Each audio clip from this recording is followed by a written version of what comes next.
Hi everyone, hope you are well. My name is Juan Pablo and welcome again to a new YouTube video. This time I would like to talk about a feature within a search writer again, which is called SR-PCE. Right? The feature is it's called PCE, it's Path Computation Element. It's part of the segment routing environment, and if we did dive a bit more about why segment routing probably is better or is a next generation protocol compared to LDP. Apart of other things, the main one from my perspective is that traffic engineering is much easier to configure in segment routing than in LDP, right? Now it's very much easier to have traffic engineering for specific services, steering the traffic over the network, considering other values as well, like for example latency, then explicitly defined based on IP or labels as well. So there has much more options in traffic engineering within segment routing than what you have in normal LDP, right? So also segment routing have other variants or 3 options as well that you can configure traffic engineering. You can configure manually, you can configure in an automated way or dynamic way as well, right? And we'll go through the specific one, which is a dynamic way. But before that, I would like to deep dive a bit more into the SR-PCE, right? And what it does, right? Well, within segment routing, as many of you might know, we have, and from my perspective, again, traffic engineering is the big improvement. Basically the dynamic that you can have with traffic engineering is just very good, how you can modulate and create your policies either in, again, manual, dynamic, or in automated way, right? So this is a start point that I would like to have, right? So we have traffic engineering, and in traffic engineering, again, we can create policy in a manual, in dynamic way, right? And also in automated way. And in this part of automated way is where PCE, SR-PCE fits in, right? So what does it mean, PCE? Well, again, PCE is a path computation element. So basically it's a central point in the network that will have all the policies configured around and for all the PE devices in the network, right?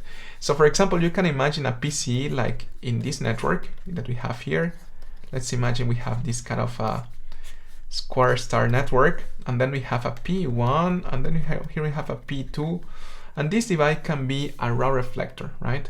This device can be a raw reflector that might take the role of a PCE, which is obviously not the recommended one. It's not good to have a PCE within the role of raw reflector, but PCE works in an XRV environment as well, right? So it can be a virtualized device that you can configure as a PCE. Let's imagine that in this case, the PCE will be configured, the PCE role will be configured in the raw reflector. So what the PCE does? Well, the PCE, again, is a central point for all your policies, meaning that you don't need to go to P1, to P2 to configure the policies and manually, and then go device by device and doing that, right? You can configure everything in the PCE in either manual way, you can configure as well in the dynamic way, or you can configure as well through automation, right? So you can onboard an external automation tool that will propagate and create all the policies that you need for your network, right? So you can do that and integrate with the PCE as well, right? So the PCE is a central point. It's the same concept as, for example, we have with the vManage in SD-WAN or APIC in the ACI, right? Those are central points of the network that keeps everything ongoing, right? In the case of the PCE, that's the reference for the segment routing traffic engineering, right? So it's quite an important role, right? And again, we can configure the policies manually and push the configuration towards the PE device. Now, PCE, again, path computation element, PEs that receive that policy are called PCC, path computation clients, right? So they are called PCC, and between them, there is a session established between the PCE and the PCC. This session is an stateful session that is called, it's a session that is working with a protocol that is called path computation element protocol. This protocol basically is to keep the sessions between the PCE and PCC, and through that session and through that protocol is where the policies are being instantiated. So When I create a policy in the PCE, then we use that session to propagate the policies towards the respective PEs, right?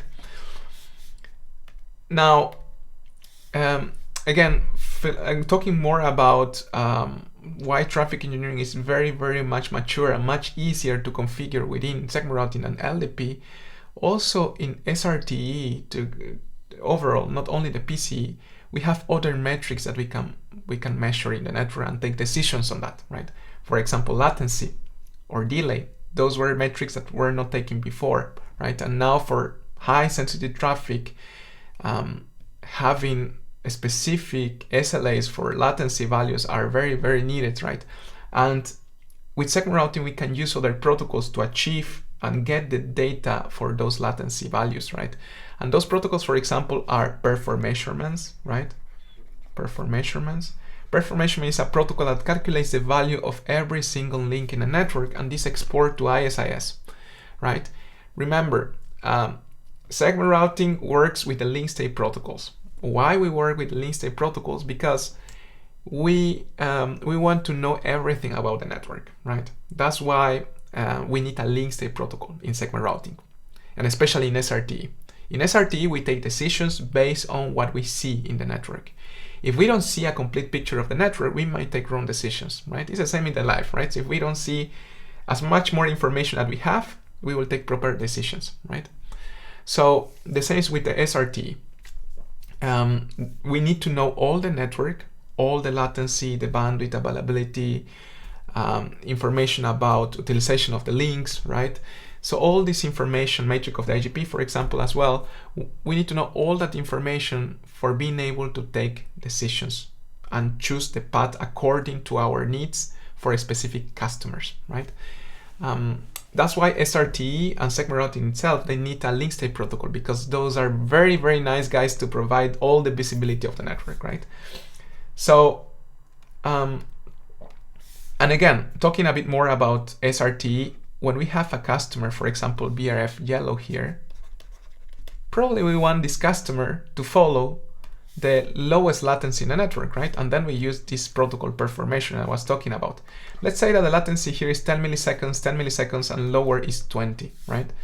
So probably we will have a policy configured in the PCE that will tell the P1, hey, for the customers that are yellow, please follow the path with the lowest latency. So I will follow the path in the middle, right? The same if I have, for example, a customer green, again, another BRF here, BRF, and if I go to the PCE and tell P1, hey, for the customers that are in the BRF green, then please create a policy with the lowest IGP cost. Let's imagine that the lowest IGP cost is in the bottom. So here we have 1 IGP cost, and here let's say we have 10, right, IGP cost. So then the traffic is going over the bottom path because we want to have the lowest IGP cost, right? So that's basically traffic engineering, right? We split the traffic across the needs of the customers and the services. Okay. Now, how then the Ps can differentiate which type of prefixes that they receive over the other peers are pertain to a specific of this yellow or green, right? How we can correlate that? Well, in SR-TE, there is a concept of color, right? Color is an extended community similar that we have with route target and route distinguisher, but different purpose. The color basically is a value that we configure whenever we create a SR policy. We configure a color and we say all the prefixes that have this color will follow the path with low latency yellow in the middle.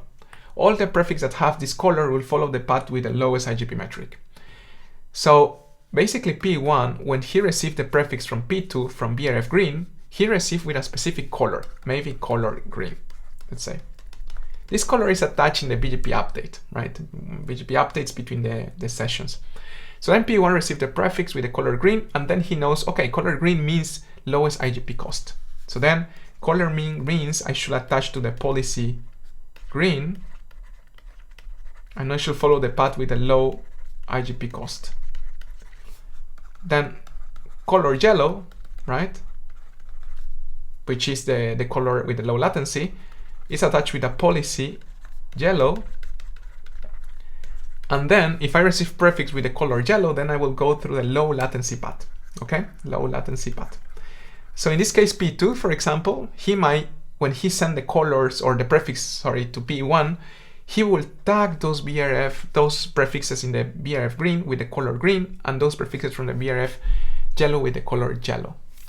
And again, this colors is an extended attribute that is carried out into VGP, and in that way, P1 knows, okay, I receive a prefix with color green, map it to the policy green. I receive a prefix with the color yellow, map it to the policy yellow. And that's how it works overall in SRT, right? So either we can configure policies manually, go to the PE and to the specific PEs and configure the policies, or going through the central point, which is the PCE, with all this PCEP, PCC concept, and then create all the policies in the PCE and propagate that to the customers.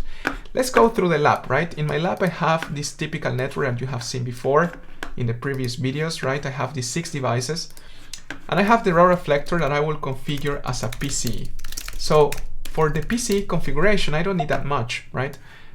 I only need these 2 commands, PCE and address IPv4 and the loopback of the raw reflector.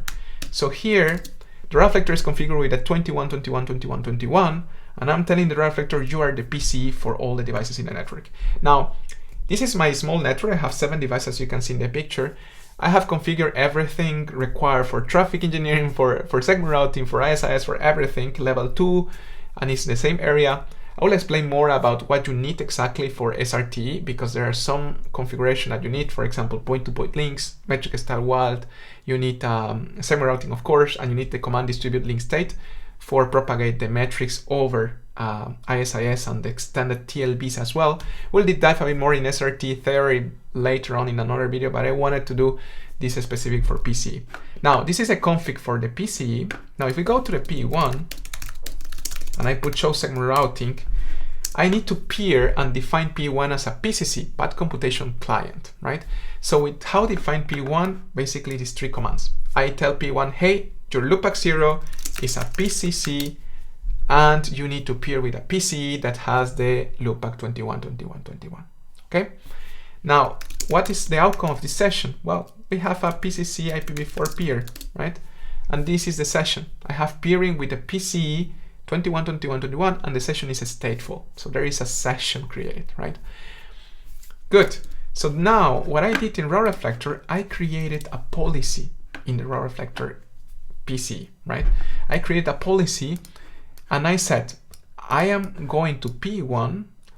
I will put this policy into P1, that is P1 to P2 over PCE. This is the name of the policy.